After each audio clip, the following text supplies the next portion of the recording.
And that's just about all, really, except for this next bit, which I had nothing to do with, so don't blame me. If there's dandruff in your hair, on the table, on the chair, this is what you gotta do. Druffco takes good care of you. And now, the man who makes Doctor Who look like a small brown stain. It's Jason King on Kung Fu Hot Dog. So check the headline out, guys. Spider-Man No Way Home dashes to $1 billion plus global for pandemic era first. Is top 2021 title worldwide. International box office. And of course, there's my guy there with Zendaya. Refresh for the latest. Sony Marvel Spider-Man No Way Home is having a joyous holiday, as it is now officially the first movie of the pandemic era to pass the $1 billion mark at the global box office.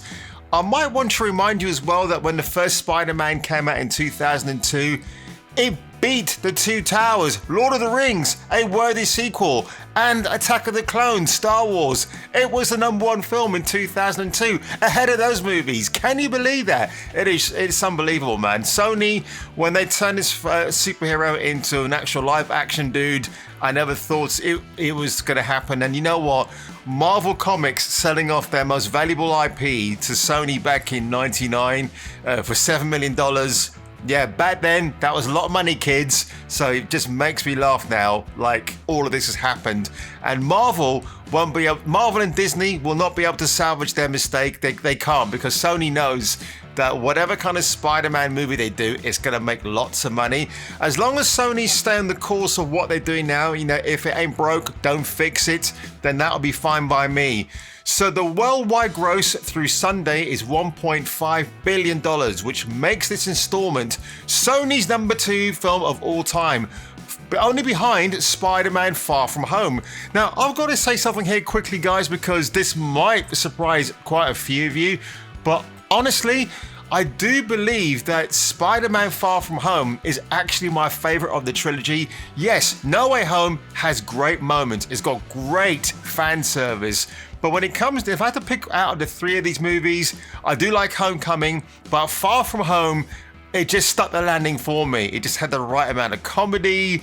Everybody was utilized to their max, and it's just a feel-good movie. And like, you know, up until before 2020, there weren't really many feel-good movies around. And yeah, superhero films can be good, but they can be cringe at the same time and have lots of stupid messaging in them. But Far From Home it's just a great film. You know, I even have friends of mine who don't watch superhero films texting me saying, "Oh, I saw Far From Home, it's a really good movie." And I kept saying to them, "Yeah, I told you so, it is a good movie." So what's more, the John Watts directed No Way Home got to the mark in just 12 days, ultimately crossing early Sunday rather than Christmas Day, as had been anticipated. But at the stratospheric levels and during a pandemic, that's just splitting hairs. No Way Home is the third fastest title ever to 1 billion global, just behind Avengers Infinity War, the better movie out of that and Endgame. It's the record holder, having done it in 5 days. Okay, that's interesting. So I'm really, really happy for the success of this film. And you know what? Look at the top. Look at the wow. So No Way Home is tracking ahead of Spider-Man Far From Home by 51%. The top markets overseas are as follows: UK 68.9 million, Mexico 52.8 million, Korea 41 million, France 35 million, Brazil 31 million, Australia 31, India 29, Russia 28, Italy 21, and Germany at 20 million, which is awesome, man. I'm actually seeing this at the IMAX tomorrow morning, which I cannot wait to do.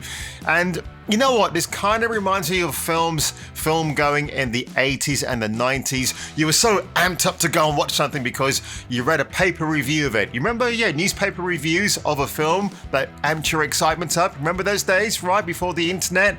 And you had people like Barry Norman. Barry Norman, for me, is like the greatest of all time film critic in the UK. So yeah, I'm just so happy to see this news. It's great. Can it make 2 billion? I think give it 3 more weeks, it possibly could, but reputedly, repeat viewings are going to be very good for this movie. Sony have to listen to what the audience has said. Hollywood needs to pay closer attention to what this film has done. Look, if Christopher Nolan couldn't do it with Tenet, and he probably couldn't do it with anything else, what does that tell you about Hollywood? Now, Christopher Nolan isn't a woke filmmaker anyway, but honestly, if his brand of filmmaking is not really jiving with audiences at the moment, and he probably has to dial it back down and do a smaller scale film, I'm kind of curious now, like Batman from Matt Reeves coming out in March of next year. Is that going to repeat a similar kind of success this movie has? Or is it going to be down to IP? Is Batman or Spider-Man the biggest selling superhero IP on the big screen? What are your opinions, folks? Have you yet seen this film? I take it from me, go and watch it, it's awesome. Are you even excited for the Batman movie in March? I am. I cannot wait. It's probably going to be R-rated, or as near as R-rated as we can get. And I'm kind of curious to see now if this is going to spark off a new wave of nostalgia bait. Has Hollywood got the message? We don't want the message in our movies. We just want entertainment. We want to be like Russell Crowe in Gladiator. We want to be entertained. So on that one, folks, if you enjoyed this video today, if you were slightly entertained by this video, do me a big favor, smash that like button below, kick that subscribe button right in the nods, and I will see you on my next video.